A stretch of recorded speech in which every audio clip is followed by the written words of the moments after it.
महीना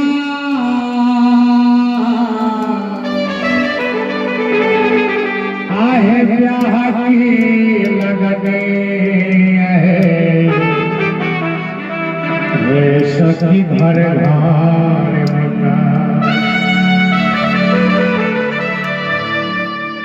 आज आज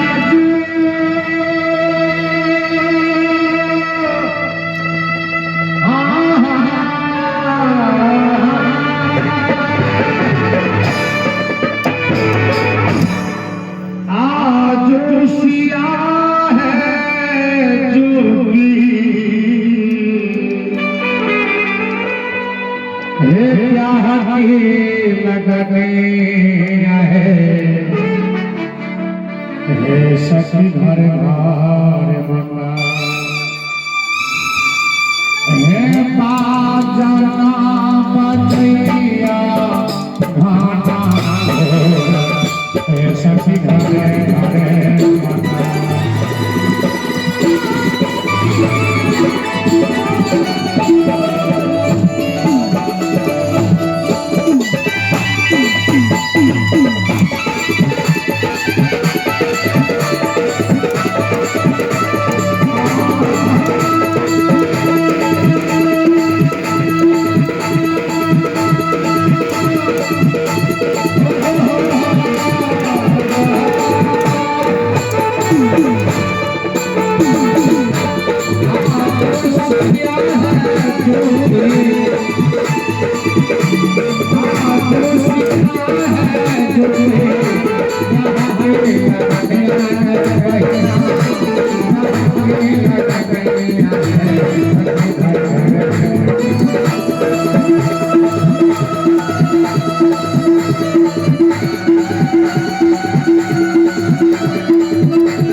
पता नहीं लग रहा है कभी निकला कि जब नर लाने बरात को कोयान चिन्हा सुरगन विमान चढ़े देखत बहार है आर 20 कोटि है पतंग 30 कोटि है सुरंग पाल की 25 कोटि में गले अपार है भारत है हार 7.5 कोटि देखो यार भारत है हार 7.5 कोटि देखो यार हार 60 कोटि में 9 कोटि बाजदार है हार मोहब्बत माकर ये नहीं गायो सखी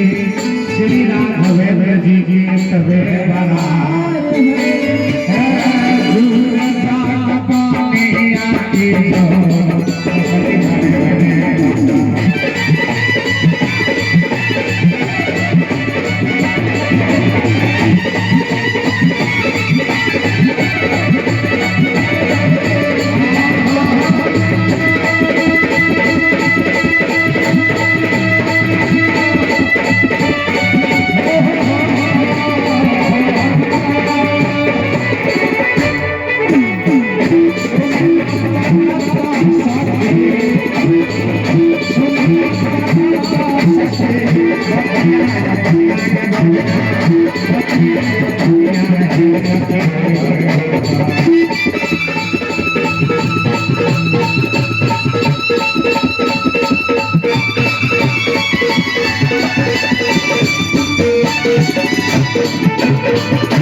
ऐसी